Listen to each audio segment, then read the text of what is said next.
कक्षा 10 के गद्य विभाग के पाठ 2 बाल गोविंद भगत पढ़ा रही हूँ। इसके रचयिता रामवृक्ष बेनीपुरी है। इनका जन्म बिहार के मुजफ्फर जिले में हुआ था। 15 वर्ष की अवस्था में ही इन्होंने रचनाएं और पत्र पत्रिकाएं लिखी, जिनमें मुख्य है तरुण भारत, किसान मित्र, बालक, युवक, योगी, जनता, जनवाणी और नई धारा। इनका साहित्य से अगाध प्रेम था। इन्होंने मुख्य रूप से संस्मरण और रेखा चित्र लिखे हैं। यहाँ पर बाल गोविंद भगत एक रेखा चित्र है, जिसमें मनुष्य के दिखावेपन नहीं, उसके कार्यों से उसकी गणना की गई है। बाल गोविंद भगत एक किसान था और वह देखने में साधारण व्यक्ति था और वह कबीर के मतों से बहुत प्रभावित था। वह अपने खेतों में काम करता और जो भी अनाज मिलता वो कबीर मठ में लेकर जाता और वहां पर समर्पित कर देता और जो भी मिलता उसी से अपना गुजारा करता। वह दुनिया के प्रपंच में न पढ़कर अपने काम से ही काम करता और खेतों में मेहनत करता। उसका एक पुत्र था जो सीधा साधा था, उसे दुनियादारी की समझ नहीं थी। वह उन्हें बहुत प्रेम करता था। उसका जब विवाह हुआ तो उसकी पत्नी सुशील थी और आते ही घर का सारा कार्य संभाल ली। उनकी पत्नी की मृत्यु बहुत पहले हो चुकी थी, इसलिए सारा भार उन्हीं के ऊपर था और बहू के आने से उनको बहुत राहत मिली।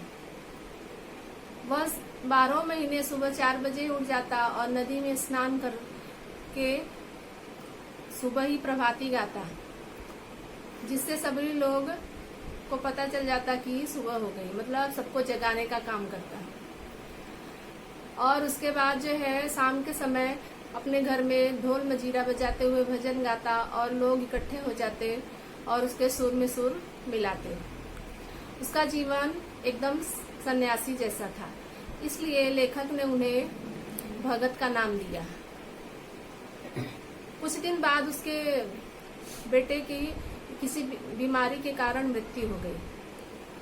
मृत्यु होने के बाद गांव वाले इकट्ठे हुए और उन्होंने देखा कि बाल गोविंद जो था वह बेटे के शोक में रोने के बजाय उसके चारों तरफ फूल रखकर अगरबत्ती जलाकर भजन गाने लगा।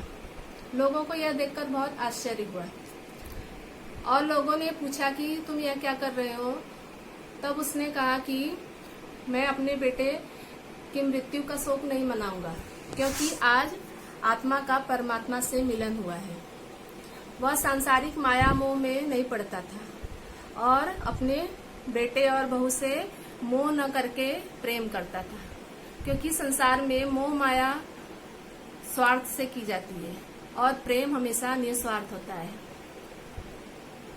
जब उसके बेटे के थोड़े दिन बाद मृत्यु के वह उसके बहू के भाई को बुलाता है और कहता है कि इसे लेकर जाओ और इसकी दूसरी शादी करवा देना।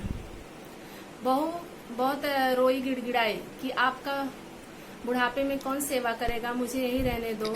लेकिन उसने बोला कि तुम्हारी पूरी जिंदगी पड़ी हुई है, मेरी सेवा करने में उसे बर्बाद मत करो। और जिद करने पर वह बहू को बोला कि अगर तुम यहाँ रही तो मैं घर छोड़कर चला जाऊंगा। इसलिए बेचारी क्या करती और चली गई। यहाँ पर उसने अपने बहू को अगर प्रेम नहीं करता तो उसे रोक लेता। वहां पे उसकी स्वार्थ भावना आ जाती, क्योंकि बुढ़ापे में उसकी देखभाल करने वाला कोई नहीं था।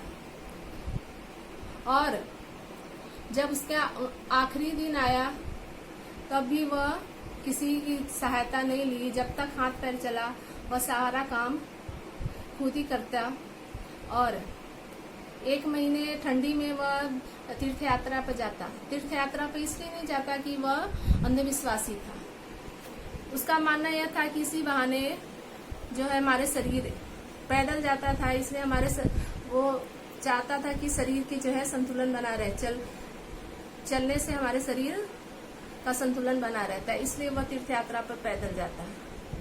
और धीरे धीरे जो है उम्र होने के कारण माघ महीने में वह तीर्थ यात्रा पर गया और लौट कर जब आया तो शरीर कमजोर होने के कारण बुखार आ रहा था और एक दिन जो है वह रात को भजन करके सोया और जब सुबह प्रभाती नहीं गया तो लोगों ने जब जगाने के लिए गए तो वहां पर वह परलोक सिधार गया था।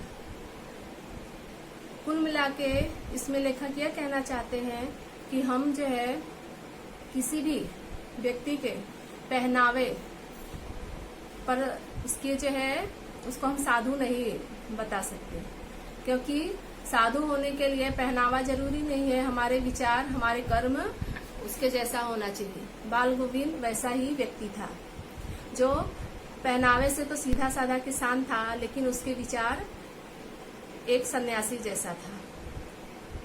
क्योंकि आम तौर पे हम पहनावे के आधार पे ही किसी को कौन क्या है वो संज्ञा देते हैं, लेकिन ऐसा नहीं होता है। बाल गोविंद भगत इसी का एक उदाहरण है।